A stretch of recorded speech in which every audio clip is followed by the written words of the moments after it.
producido por el arquitecto Leopoldo Espaillat Nanita.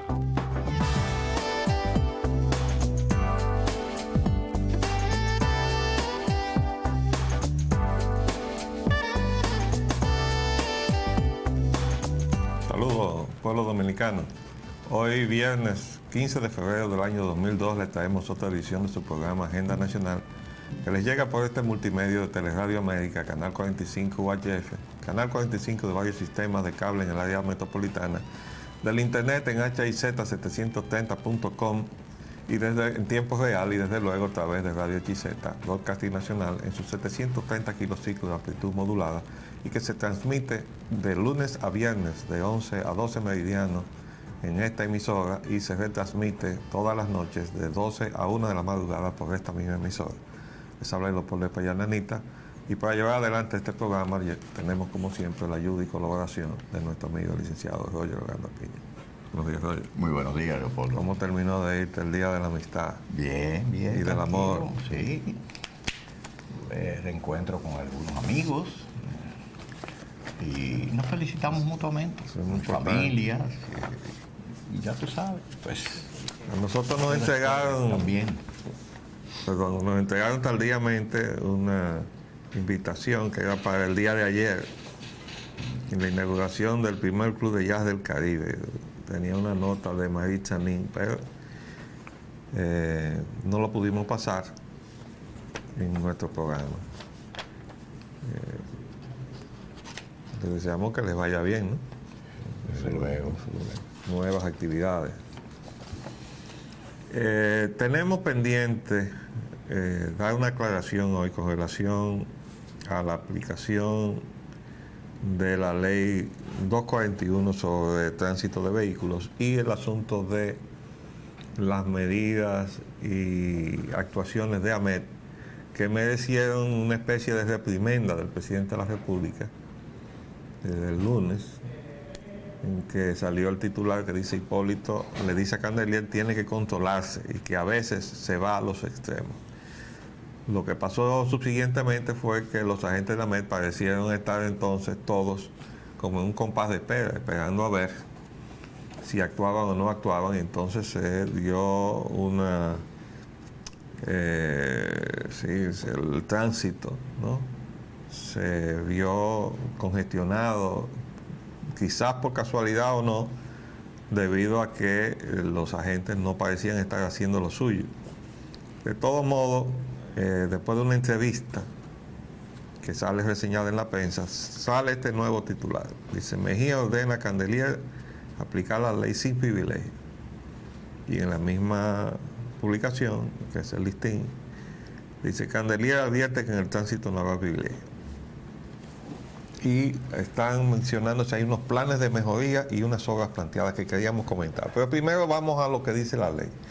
Porque nosotros en el análisis que hicimos de la situación explicábamos la esencia técnica de la legislación y decíamos, bueno, el asunto de que se obligue por ley a ponerse el cinturón es un propósito de proteger la vida de las personas que se mueven en estos vehículos, que pueden moverse quizás a una velocidad tal que al tener un accidente, si no tienen el cinturón puesto o otro mecanismo, tú hablabas de la bolsa de, la bolsa de aire. De aire, ¿verdad?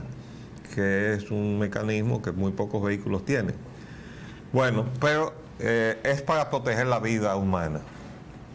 Y decíamos, bueno, si es para ese propósito, entonces no entendemos la excepción de los vehículos públicos. Y tú señalabas el caso de los autobuses, ¿verdad? Y nosotros decíamos pues que los autobuses estaban lógicamente exentos desde el punto de vista técnico por el hecho de que los autobuses no se movían a la velocidad en que se movían los automóviles.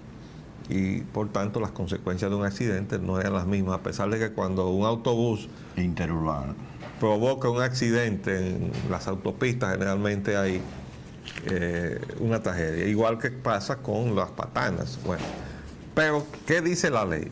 En realidad la ley hace una excepción para los vehículos públicos. Oigan lo que dice la ley. Igualmente, todo vehículo de motor que transite por las vías públicas deberá estar provisto de tantos cinturones de seguridad como capacidad de pasajeros tenga en los asientos delanteros, cuyo uso será obligatorio con excepción de los autobuses, así como los carros de transporte público urbano. Pero fíjense que dice en los asientos delanteros. ¿Y por qué? ¿En qué fundamento técnico se basa eso? Se basa en que se han hecho pruebas en unos laboratorios de la Asociación de Seguros,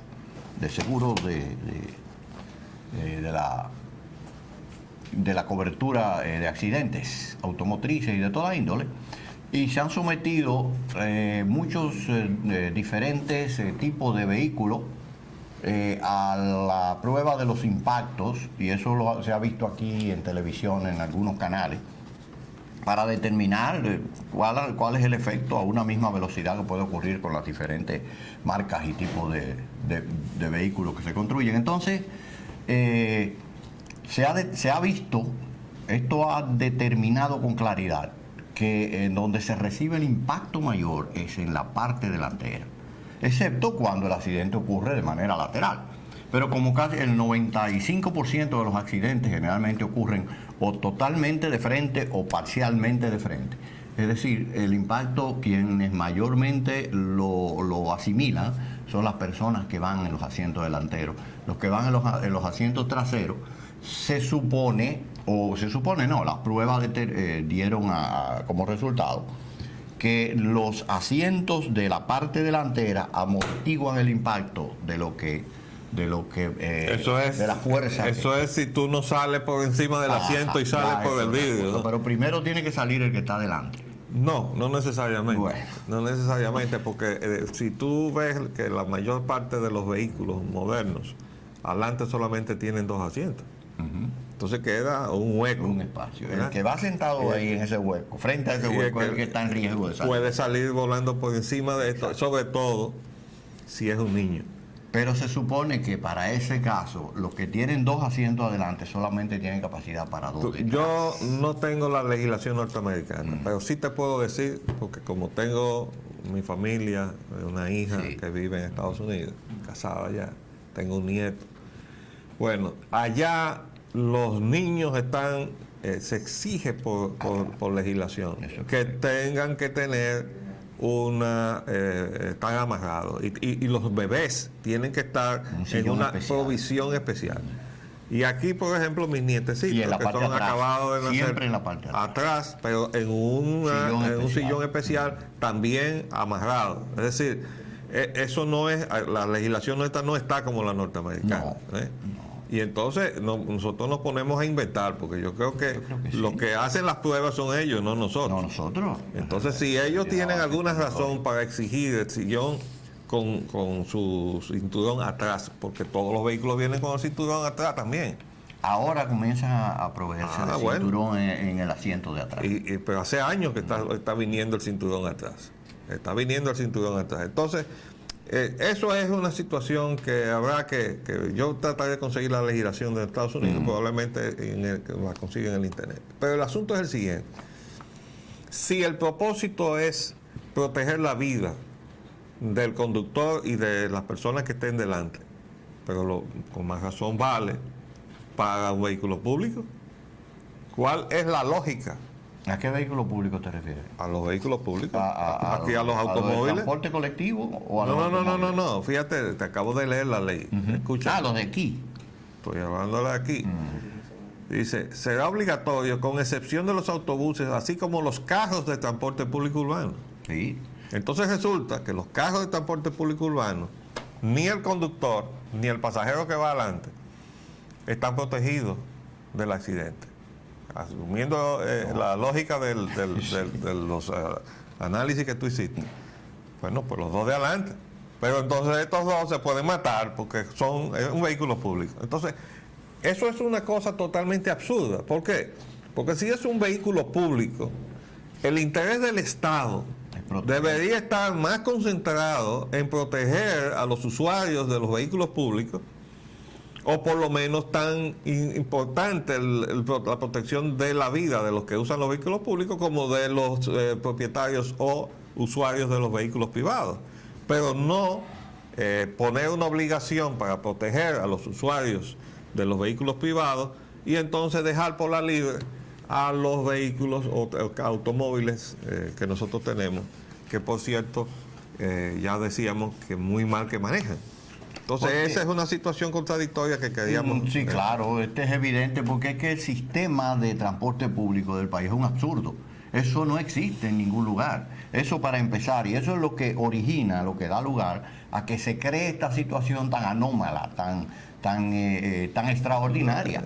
Entonces, porque es que nosotros no creamos las cosas, nosotros lo que hacemos es adaptarlas y cumplirlas como vienen de fuera. El cinturón de seguridad viene desde fuera. Pero no nos perdamos en cuestiones en tecnicismo.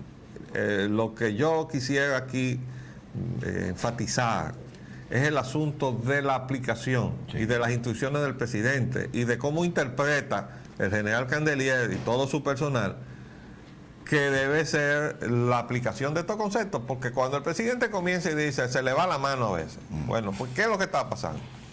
Que la drasticidad con que se estaban exigiendo estas cosas, como tan así, de usted no tiene el cinturón, va preso, ¿verdad? Bueno, yo diría que lo más natural es que se haga un periodo de adaptación. Bueno, los agentes durante X tiempo detienen al conductor, le dice, señor, usted debe ponerse su cinturón. Nosotros estamos en esta tarea para proteger su vida, pero usted debe reconocer y recordar que eso está exigido por la ley y de aquí a un tiempo, si usted no anda con su cinturón puesto, usted va a recibir las penalidades que la ley le pone. Y además hay que decir que por tener o por andar en la calle sin el cinturón puesto no es para llevárselo preso.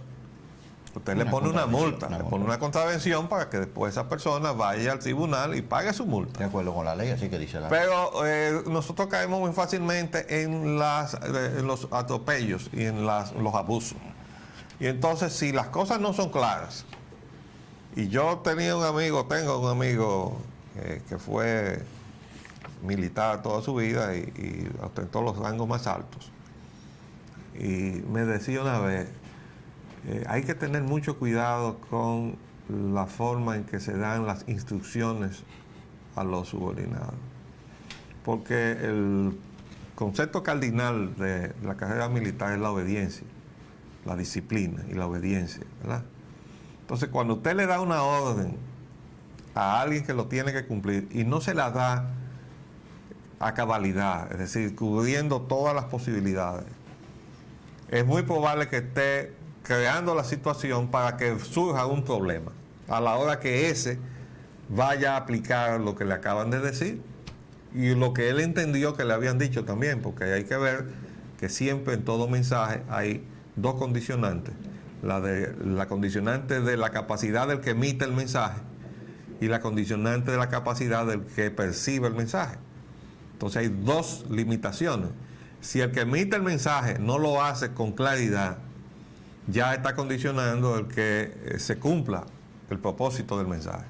Del otro lado, tiene que tomar en cuenta las limitaciones de que lo está recibiendo, porque si le hace muy complejo el mensaje, usted le va a hacer muy complejo que lo entienda, ¿no? Es decir, son entonces, variables. Cuando usted tiene que tratar entonces con la ciudadanía, y usted le dice a un fulano que no ha tenido mucho adiestramiento, ni tiene, digamos, la cultura necesaria para moverse y tratarse con cierta prudencia en ese medio, ¿no?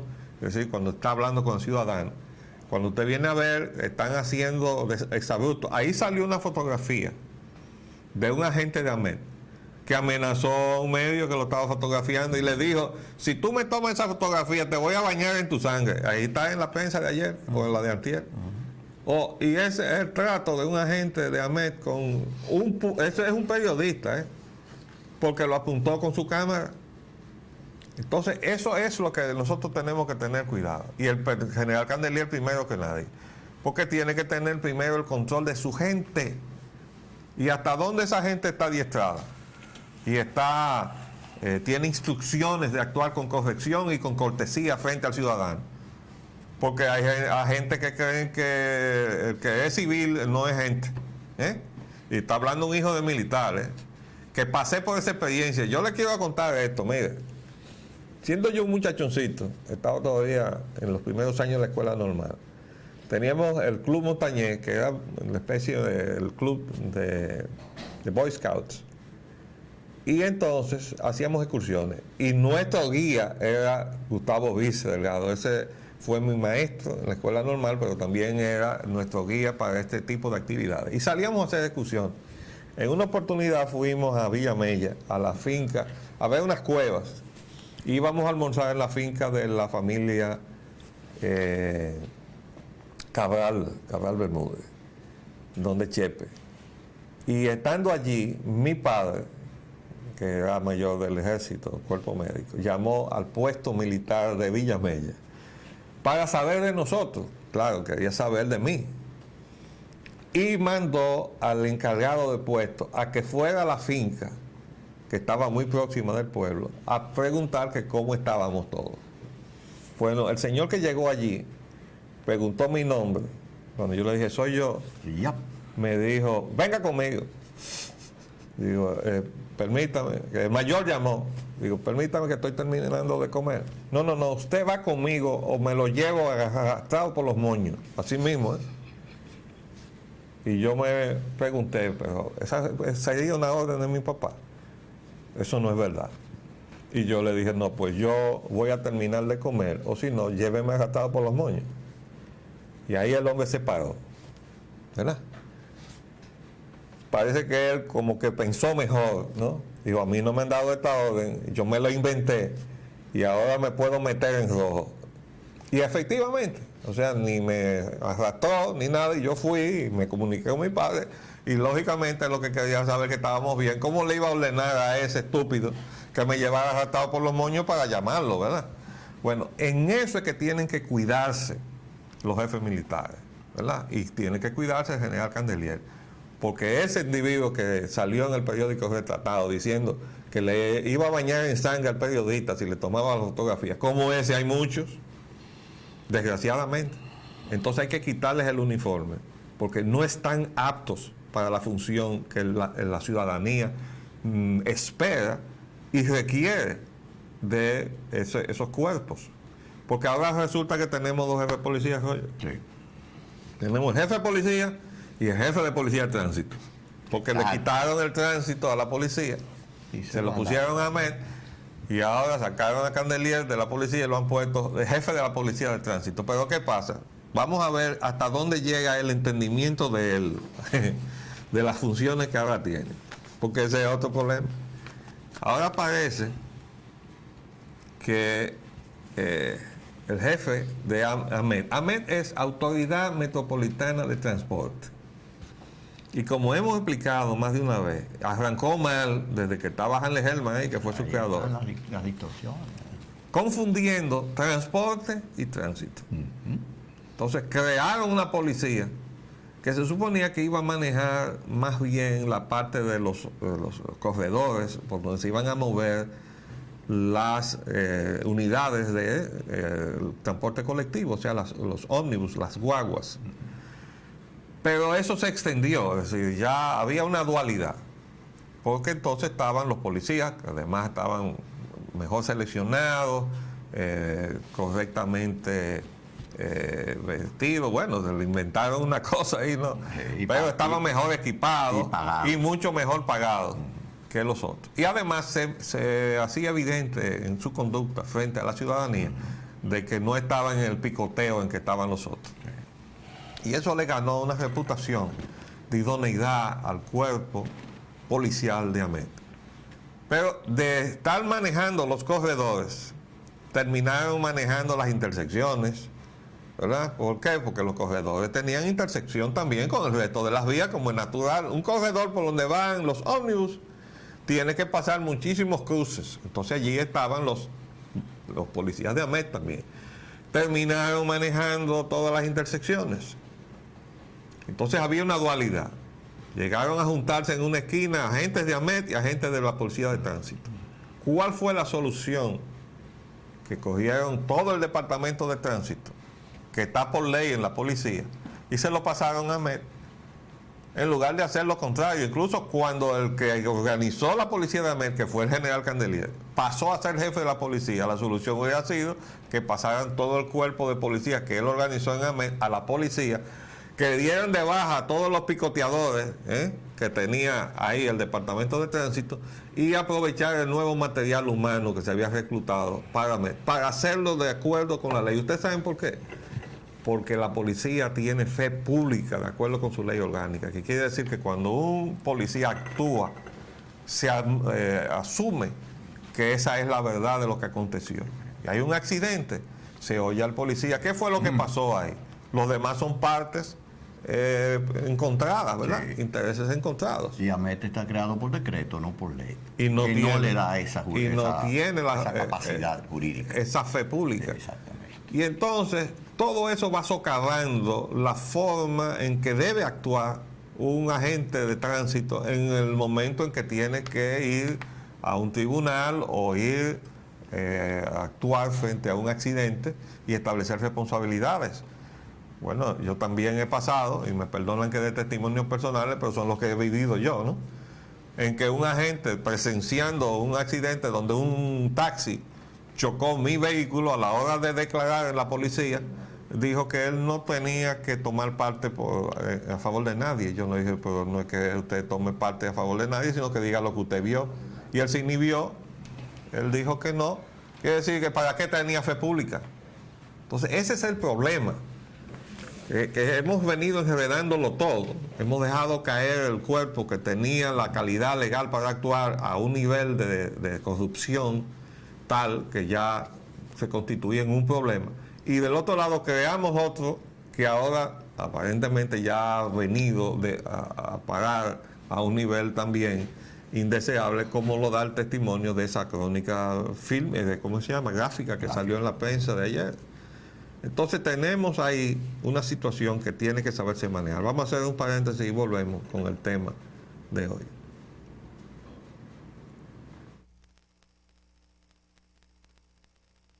Bueno, Pues vamos a seguir retomando el tema. porque esta es una entrevista muy importante la que tuvo el director de AMET con el presidente de la República.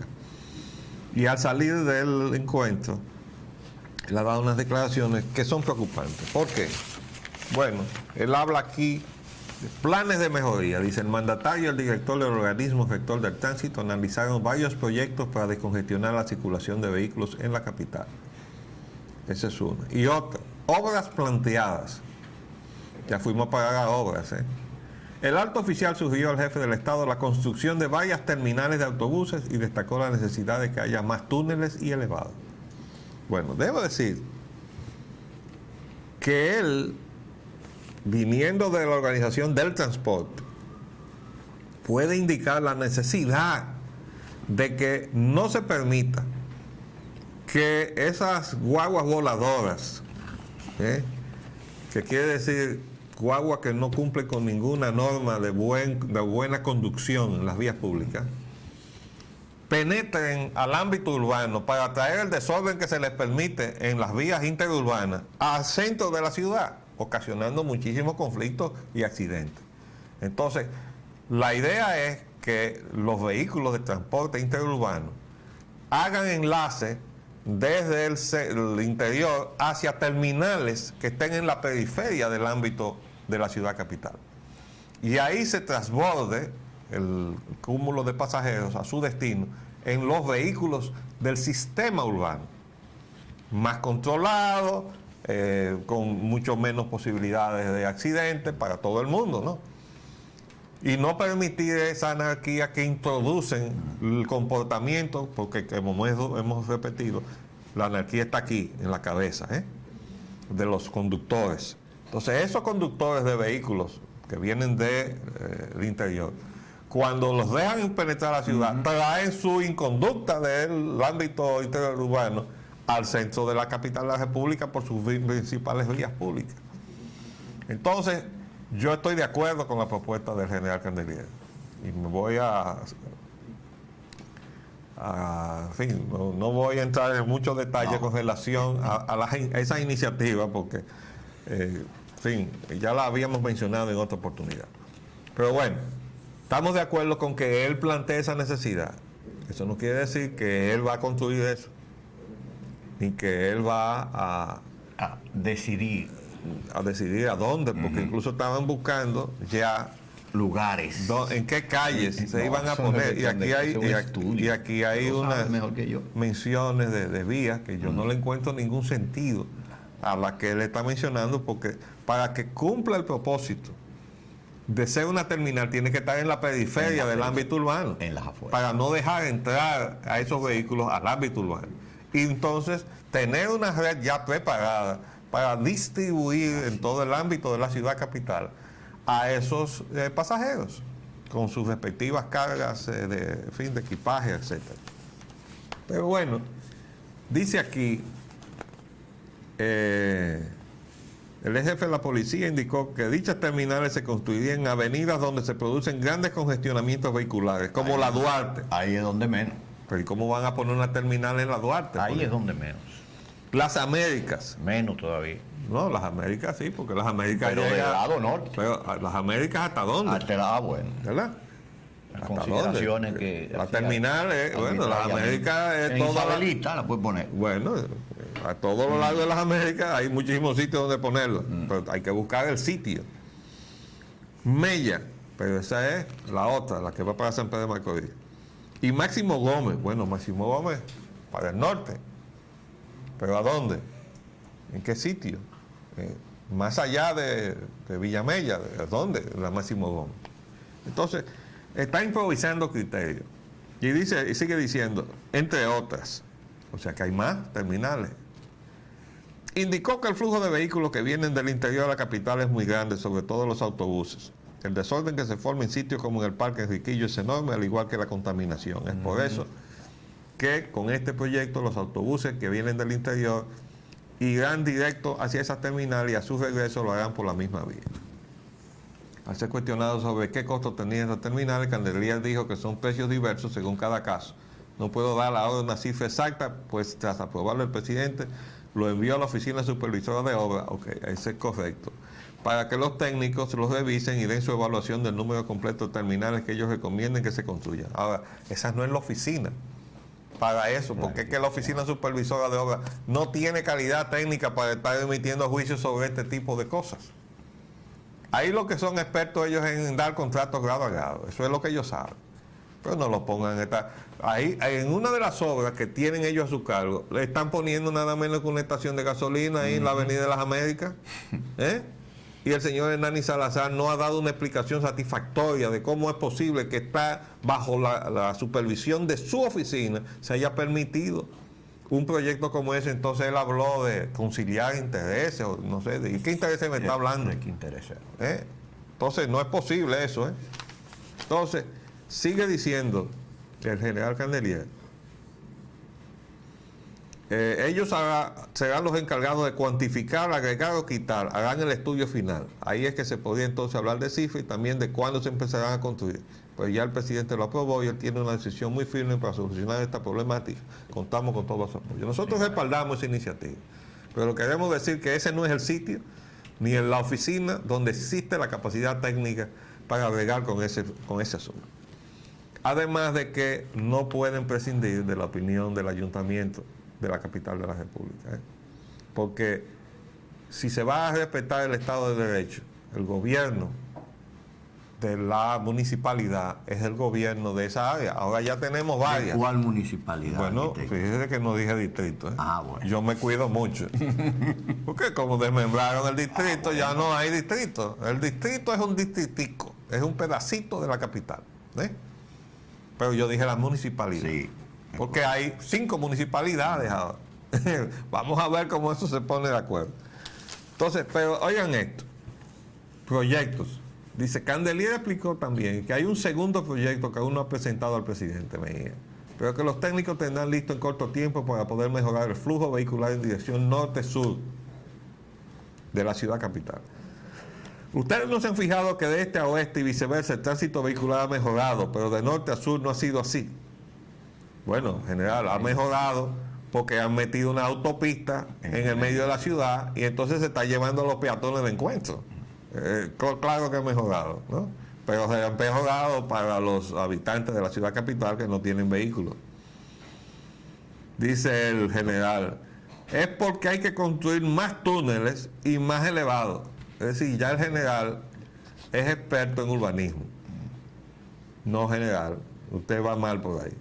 Usted va a asumir la administración de lo que se construya, de lo que los técnicos en urbanismo determinen que se necesita. Claro, en coordinación con la parte operacional de la organización del transporte. Por resultado de los estudios de la parte operacional, de la operación. No, tomándolo en cuenta, sí, viendo qué es lo que hay. Exacto. Hay que estudiar las rutas y ver quién se mueve y por qué se mueve, que son los estudios de origen y destino. Exactamente. Que no se hicieron para todas esas obras que construyó el gobierno de Leonel Fernández. Porque quiero que ustedes sepan que los estudios de origen y destino se hicieron después que las obras estaban hechas, para que estemos claros. Y si me dicen que no, entonces yo le voy a buscar testigos técnicos que le van a decir cómo fue que se hizo eso. Nosotros no hablamos disparate. Pero sí le dijimos a tiempo al gobierno de Leonel Fernández, es un disparate hacer todo eso. Antes de esto, agotar otros recursos para poner orden en el comportamiento del parque vehicular, primero sobredimensionado, porque tenemos más vehículos de los que necesitamos. Segundo, tenemos falta de un sistema de transporte colectivo. Entonces tomaron la decisión de las guaguas, ¿verdad? Sí. Y después que tomaron la decisión de las guaguas, entonces querían meter los tranvías. Entonces después del tranvía, cambiaron para... Los túneles y los elevados. No, Ajá. cambiaron, dije, para unos ferrocarriles, los trenes rápidos. Ah, los trenes rápidos, ¿verdad? Pero ¿qué pasó? Que tampoco había por dónde meterlos.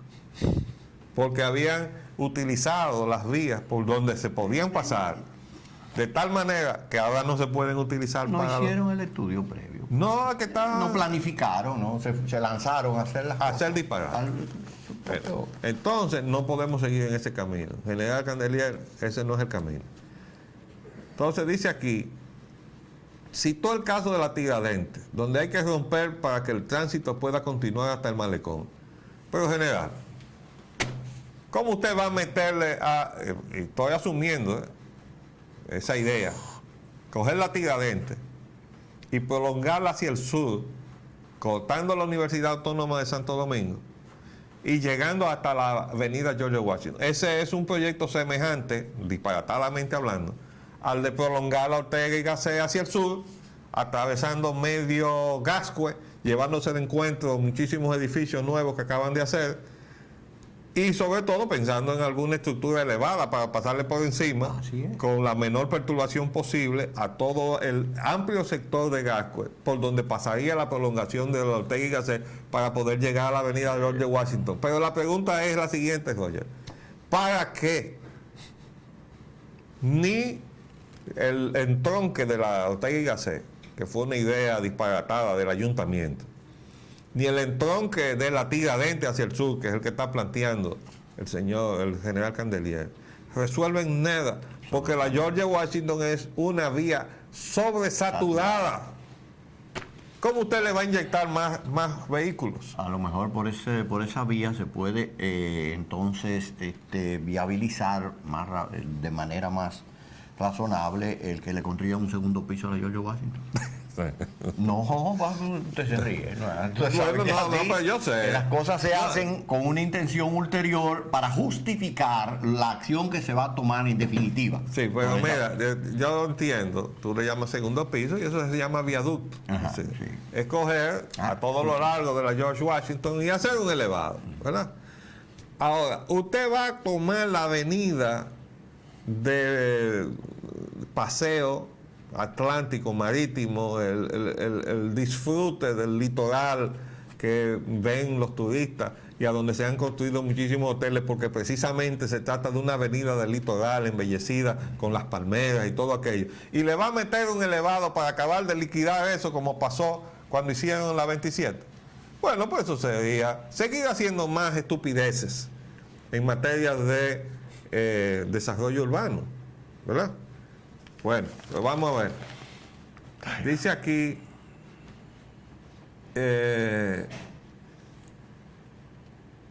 donde hay que romper, hablando de la Tiradentes, para que el tránsito pueda continuar hasta el Malecón. Así sucede en la Duarte, que había que construir un par de vías para que ayude también a descongestionar el movimiento de los vehículos. O sea, el general Candelier está planificando la ciudad. Por otro lado, el jefe de AMET informó además que en conjunto con Obras Públicas se está trabajando arduamente para terminar la semaforización de todas las calles. Magnífico. Siga por ahí, general. Mucha gente se pregunta por qué hay oficiales de AMET parados debajo de los semáforos, y es porque se está terminando de hacer los estudios de la sincronización vehicular. Cuando todos los semáforos tengan el tiempo sincronizado de acuerdo al flujo vehicular, no estarán los AMET debajo de estos semáforos. Obras Públicas está trabajando día y noche, se están haciendo todos los estudios del lugar. Todo eso quedará pronto y eso también contribuirá a descongestionar el movimiento vehicular en la capital. Candelier dijo además que en la institución que dirige se está trabajando arduamente, primero para educar a la población, pues que existe un gran desconocimiento de la ley. Esa es la base de todo. Yo quiero decirle al general que efectivamente así es. Yo por mi parte compré sendos ejemplares de la ley y sus modificaciones. Uno para mi vehículo, que siempre está en la gaveta de mi vehículo, y uno para el de mi esposa, y uno para cada uno de los vehículos de mis hijos, que tienen sus respectivas familias. Pero yo me ocupé de darle a cada uno su ley. ¿Usted sabe para qué? Para que se protegieran de las arbitrariedades de los policías de tránsito, que se llevaran un detenido a cualquiera porque girara, por ejemplo, en una esquina y la luz se pusiera de amarillo a rojo, mientras ya usted estaba metido en el cruce.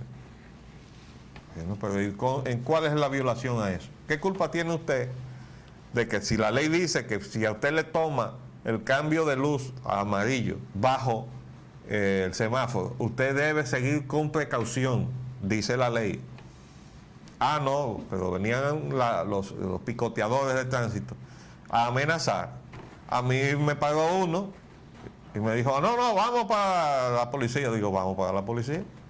Y yo con mi ley en la mano, vamos para la policía. Yo no me metí en miedo, pero desgraciadamente a varios miembros de mi familia, sobre todo las mujeres con quienes abusan, las metieron en miedo. ¿Para qué? Para sacarle dinero.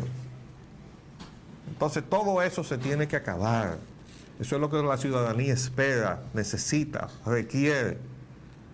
Pero yo le quiero advertir al general Candelier que todas esas medidas de cirugía urbana de las cuales él está hablando, que él las detenga, porque esa fiesta no puede seguir.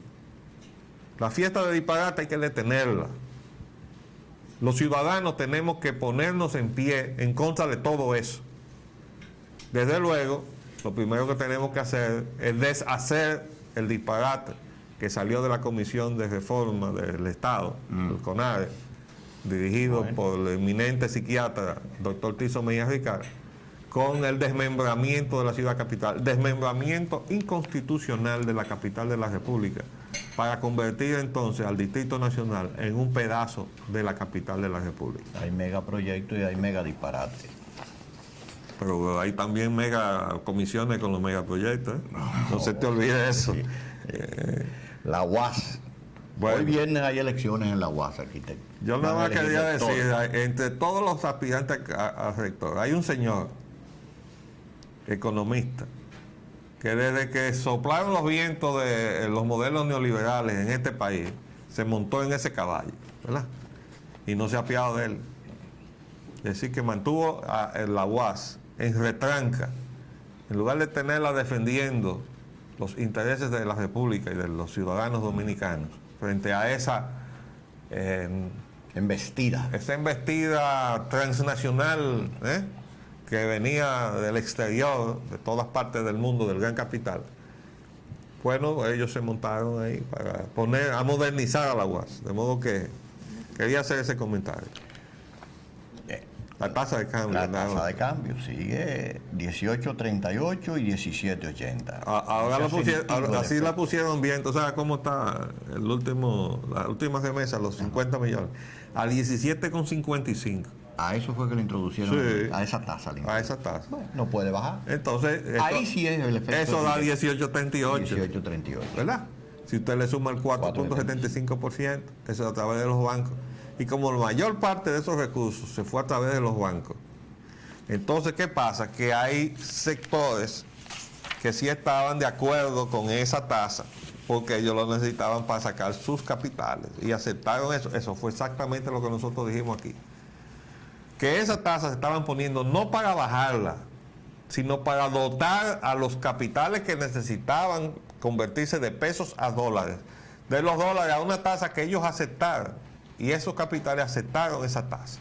Mientras tanto, a los dominicanos eso va para arriba, con respecto a todo lo demás, y entonces eso, como es natural, va a producir inflación. El efecto colateral, ¿no? Correspondiente. Y muy directo. Y muy directo. Sí, muy directo más bien. Entonces, la desmonetización genera rechazo. A eso se refieren a los 1.000 millones que Sí. el Banco Central introdujo, emitió. Sí, ahora los empresarios, aunque hay opiniones algunas, Favorable y otra desfavorable. sí, la mayor parte se opone, y hay una o dos voces que sí están de acuerdo con eso. La crónica que trae el Listín Diario es muy amplia, pero en su sentido general y sobre todo en la primera plana es crítico. Dice aquí: la desmonetización genera rechazo. La política monetaria del Banco Central de vender certificados de tesorería para contrarrestar la tendencia alcista de la tasa de cambio ha sido cuestionada por empresarios y sectores industriales. Los empresarios reprueban la recolección de pesos del mercado debido a que restringe el crédito y aumenta las tasas de interés, aunque apuestan a la estabilidad de la economía. Consideran que la reducción del medio circulante frena la actividad económica del país. Es lo que nosotros decíamos. Señor, le quita el lubricante a la economía, que es en pesos, la de nosotros los dominicanos, ¿verdad? Entonces, además, vamos a tener como resultado encarecimiento del dólar y encarecimiento del peso. Entonces, ¿qué oportunidad o qué perspectiva le da eso a los dominicanos de que su economía marche en una mejor dirección? Y queríamos, antes de que se nos vaya el tiempo, Roger, yo creo que es necesario insistir que el modelo se reduce a lo siguiente: abrir la economía a la inversión extranjera para que vengan a llevarse de aquí del país el resultado del crecimiento de la economía. Por eso se habla de crecimiento, no se habla de desarrollo, porque no importa la redistribución. Lo que se está jugando a la crecimiento de la economía y la concentración en pocas manos extranjeras del crecimiento de esa economía. Y además, para completar el modelo, hay que dejar las puertas abiertas para que se lleven lo que vinieron a buscar. Ahora, para que se lo puedan llevar necesitan dólares. Y como cada vez tenemos menos dólares, producto de nuestras exportaciones, ¿verdad? Entonces, ¿cómo se consiguen dólares para que el Banco Central las tenga a disposición de quienes van a llevarse el resultado del crecimiento de la economía dominicana? Endeudando al Estado Dominicano. Y las deudas del Estado Dominicano, ¿quiénes las pagan? Todos nosotros. Menos ellos. Ese es el modelo. Entonces, libertad, pero no para los presos, No. sino para Ni son políticos. los saqueadores. Entonces, se lleven sus dólares, que nosotros, no se apuren, nosotros los dominicanos vamos a cargar después con el peso de eso. Ese es el modelo fundamental. Ese es el modelo. Entonces, ahora tenemos que hay sectores que están rechazando el reto. Sí, por eso es que dice esto, que es muy importante, arquitecto. Ahora veo el titular. Los 50 millones que inyectó ayer el Banco Central fueron comprometidos ayer. Se formó una larga fila de espera de compradores de la divisa norteamericana que querían aprovechar la tasa de 17.55 por dólar. Es decir, que ya no hay 50 millones. Y todavía hay quienes están buscando más dólares. Se necesitan más, ¿verdad? Porque ese es el asunto. Pues, ¿usted sabe cómo se llama eso? Esa es la verdad. No, es que esa es la lógica del nerviosismo. Ahí están los que necesitan la divisa y los que no la necesitan, pero temen lo que pueda venir. Pero eso es lo que han creado por el manejo torpe, para no decir que esa fue también parte de la intención, ¿no? Espantar a todo el mundo para crear este resultado. Entonces no, la consecuencia la vamos a pagar todos nosotros, ¿verdad? Entonces aquí tenemos rápidamente con el tema de Haití. Documentación de los haitianos residentes en República Dominicana se iniciará en marzo, pero para ello el gobierno de Haití instalará más consulados en la frontera. Aquí. Y Haití deberá documentar sus nacionales. Ahora, fíjense bien, En la frontera ¿cuál es el invento de y esta en gente? Santiago, Pero pero. lo quieren hacer desde el territorio dominicano. ¿Para qué? Para que no tengamos nosotros, como debíamos hacerlo, que sacarlos de aquí a que se vayan a su territorio a obtener allá su documentación, porque de allá fue que los mandaron acá sin documentación. documento. Y desde allá entonces pedir la autorización para ingresar al país o para venir a trabajar al país. Ah, pero nos lo quieren dejar aquí. Y entonces nosotros le vamos a permitir que a lo largo de la frontera, pero del lado dominicano, se monten consulados para que los que están aquí no tengan que salir de aquí a buscar sus papeles. Nosotros no deberíamos permitir eso. Que pongan sus oficinas a emitir sus documentos del otro lado de la frontera, a todo lo largo, y que los haitianos que están aquí se vayan a su territorio a documentarse allá, y desde el otro lado Y soliciten el pidan permiso. autorización para entrar legalmente a la República Dominicana. Eso es lo que exige el Estado de Derecho, el ejercicio de la soberanía, la preservación de los atributos nacionales de este país y los intereses de los dominicanos, los intereses supremos de los dominicanos, por los cuales luchó Juan Pablo Duarte. Pero bueno, como los valores nacionales tienen tan poca estima de parte de altos funcionarios de este gobierno, pues uno se explica que estas prédicas de uno o del grupo al que pertenecemos, que Unión Nacionalista, sean tan poco escuchadas en esos ámbitos del gobierno dominicano. Pero nosotros vamos a tocar puertas. Yo creo que tenemos que apelar a la responsabilidad que le incumbe a todos esos funcionarios desde el más alto nivel en estas medidas que se están tomando que perjudican a la nación dominicana. Bueno, se nos acabó el tiempo por esta semana, por este día y por esta semana, de modo que nos despedimos hasta la próxima semana, el próximo lunes, si Dios así lo permite. Les hablamos Leopoldo Espaillat Lanita Y Roger Hogar.